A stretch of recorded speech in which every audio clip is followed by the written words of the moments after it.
chères Montreuilloises, chers Montreuillois. Les parents de l'école maternelle Louis Aragon respirent. Les parents respirent depuis le 14 novembre, date à laquelle Madame la procureure de la République, auprès du tribunal de Bobigny, a annoncé, je cite, qu'après un examen minutieux des éléments recueillis par les enquêteurs, elle décidait de classer sans suite, considérant qu'aucun élément du dossier ne permet de conclure à une infraction pénale. Fin de citation. C'est pour nous tous et tous un grand soulagement. Je vous rappelle brièvement les faits. En août dernier, des plaintes avaient été déposées à partir de soupçons d'agression dans cet établissement. La ville de Montreuil avait été sollicitée par la brigade des mineurs et par l'autorité judiciaire pour mettre à la disposition des enquêteurs tout élément susceptible de faire avancer rapidement l'enquête. Nous avons immédiatement répondu à ces demandes. Dans le même temps, dans le respect de la loi et sans publicité, nous avons pris toutes les mesures conservatoires nécessaires. J'ai dit que nous avons procédé sans publicité manifeste, car, vous le savez, ces situations sont terriblement angoissantes et traumatisantes pour toutes celles et tous ceux qui, de près ou de loin, sont concernés. La seule attitude correcte consiste à exiger fermement et sereinement que la justice fasse son travail et l'aider en cela, c'est ce que nous avons fait.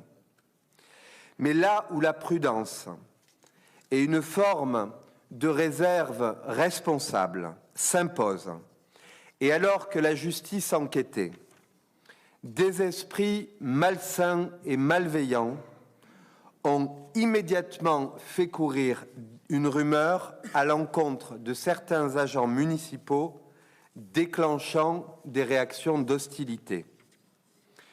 Cette rumeur a eu les effets escomptés. Elle a accru le trouble de parents déjà inquiets. Elle a créé un climat de suspicion et occasionné des réactions agressives à l'égard des individus comme des institutions. Vous le savez, une rumeur se répand comme du venin, et la rumeur d'Aragon s'est répandue, déstabilisant les consciences jusqu'à ce que la justice fasse enfin la vérité. Que cela soit dit et redit, la rumeur d'Aragon relève de la manipulation la plus outrancière. Elle rappelle, malheureusement, des procédés déjà mis en œuvre en juin dernier à propos, cette fois, de l'école Jules Ferry. Bien que, là aussi, la justice ait démontré qu'il n'y avait eu aucune agression sur enfants, une campagne indécente, diffamatoire, violente, manifestations et pétitions à l'appui, a été orchestrée contre les agents de l'éducation nationale, contre ceux de l'administration communale et contre les élus.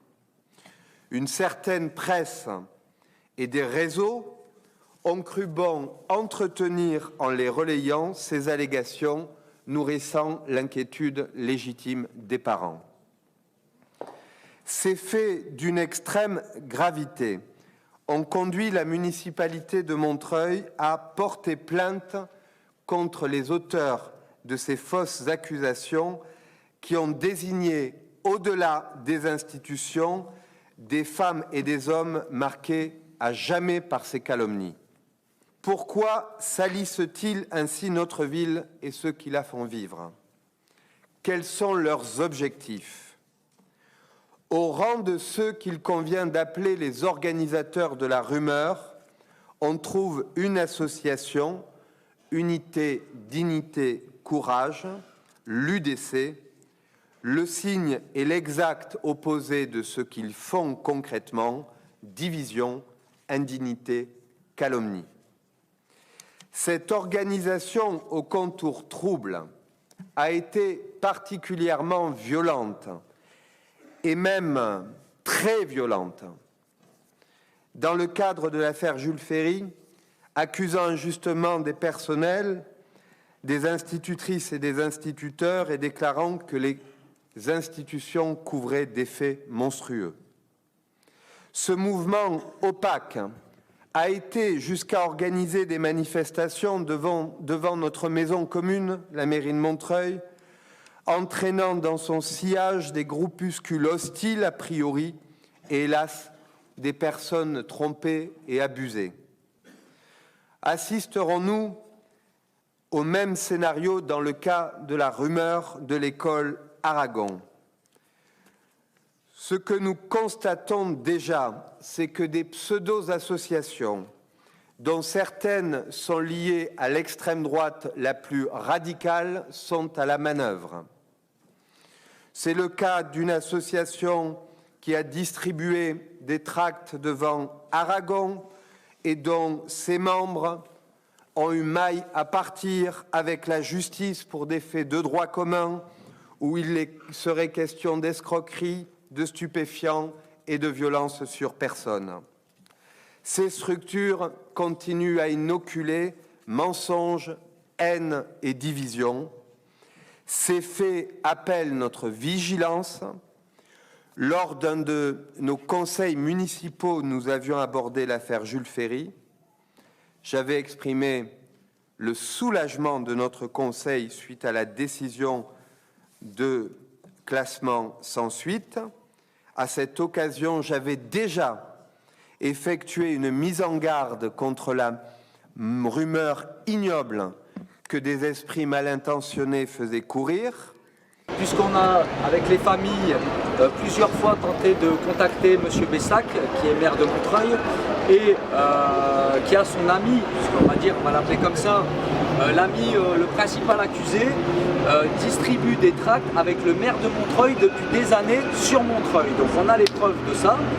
Donc comme c'est impossible d'interpeller M. Patrice Bessac sur cette affaire, de le faire réagir et de lui faire prendre position, je tiens à interpeller, puisqu'on est en pleine campagne présidentielle, M. Mélenchon, qui est le responsable et le leader du Parti communiste français, pour qu'il réagisse et qu'il se positionne sur cette affaire pour aider les familles qui sont maintenant tout seuls, à part l'aide qu'on leur apporte et maintenant de la nouvelle avocate, qui sont seuls depuis 6 mois. Il faut savoir que les enfants tous les jours demandent quand est-ce que les prédateurs vont être arrêtés, quand est-ce qu'ils vont être en prison, et les enfants sont en souffrance. On peut dire ça comme, et les parents avec. Hein. Donc on interpelle M. Mélenchon, puisqu'on est en campagne présidentielle, et à part parler tous, hein, de l'extrême gauche à l'extrême droite, tout le monde a parlé pognon, mais personne n'a parlé des 1000 enfants qui disparaissent, personne n'a parlé des affaires de pédophilie, personne n'a parlé des sites pédophiles qui sont en explosion sur Internet, des milliers de sites pédophiles par an qui explosent. Personne ne parle des 95% plaintes classées sans suite concernant les agressions sur mineurs. Voilà, on est dans l'omerta généralisée politique. Donc j'interpelle M. Mélenchon, qui est soi-disant un responsable politique, pour venir se positionner sur cette affaire à Montreuil et prendre parti pour défendre enfin ses enfants et qu'ils soient enfin entendus. C'est plus possible. Et bien évidemment, je réitère l'appel à témoins qu'a fait Maître Warty. Toute personne qui a des doutes, qui a été témoin ou qui a des informations à faire remonter, contactez-nous. On a un site internet, on a une adresse mail wantedpedo@hotmail.com et on a une page Facebook.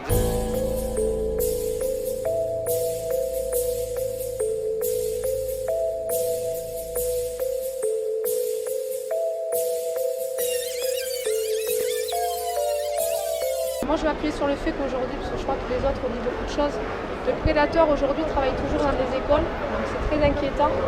Il y aura sûrement d'autres victimes, donc il est temps que les gens réagissent, que la commune réagisse, parce que c'est pas possible, on ne peut pas laisser un prédateur en contact avec des victimes, avec des enfants, pardon. Et aujourd'hui aussi je voulais appuyer sur le fait que les familles sont suivies, donc sont intimidés par des gens de Montreuil et d'un parti politique, je vais éviter de citer le nom, il a dû être cité un paquet de fois. Donc voilà, moi je trouve ça aberrant que les familles, elles, ne soient pas protégées, et par contre que le prédateur, lui, ait des flics en bas de chez lui. Parce qu'il faut savoir que voilà, le prédateur aujourd'hui est sous protection, car il a déposé des plaintes contre les papas, parce que monsieur, alors suspicion d'agression sur sa personne de septembre en janvier, donc c'est très large, c'est très vague. Mais voilà, on voit bien que les enquêtes se font dans un sens, mais pas dans un autre. Donc on espère qu'une information judiciaire va être menée rapidement pour faire bouger tout ça, et aussi pour rassurer les enfants, parce que les enfants aujourd'hui croisent leurs prédateurs, ils ont peur. Donc il est temps que les enfants leur disent « ce monsieur va aller en prison ». Voilà.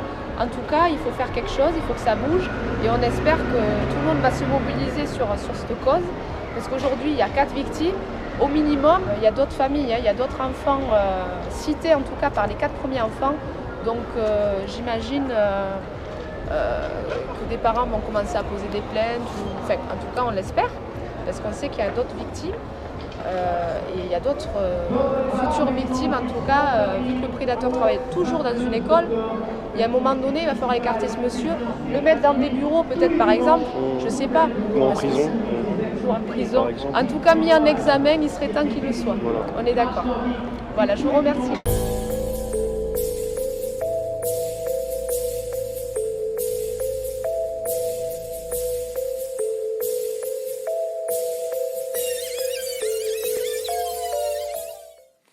J'avais demandé à tous les élus de notre conseil qu'ils fassent en sorte que la raison l'emporte face à l'irrationalité de la rumeur.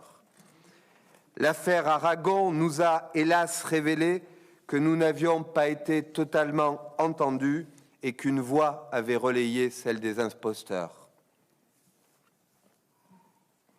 Mesdames, Messieurs, nous savons les uns et les autres qu'aucune collectivité éducative n'est à l'abri du mal. Enfin, et ce sera ma conclusion sur ce chapitre douloureux, même si l'issue de ces affaires est positive pour notre communauté.